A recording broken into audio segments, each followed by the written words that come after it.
No tak, milí priatelia, je 4 hodiny 10 minút. Sme tu pred špecializovaným trestným súdom a ohľadne Mariana Magata súd rozhodol tak, že Marian Magat ostáva vo väzbe.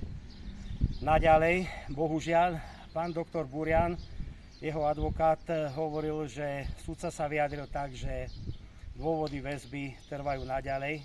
On okamžite bude podávať odvolanie na najvyšší súd.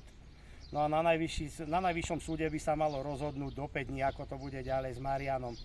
Takže všetci, ktorí sme sa tešili, že tu teraz Mariana budeme vítať v týchto dverách, takže to nebolo. Mariana Magata odviezla eskorta znovu do väzby, takže priatelia, ja si myslím, že ten právny systém dostal opäť facku.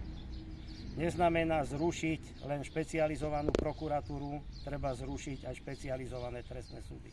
Proste je to inštitúcia, ktorá ničí životy, likviduje vlastencov. Ale ako hovorím, Marian Magat je pevný človek, no a už len, ako hovorím, dúfať, ako dopadne, že najvyšší súd proste toto všetko zruší a Mariana Magata prepustí na slobodu. Takže toľko, priatelia. No a držme palce Marianovi Magatovi. Ďakujem vám.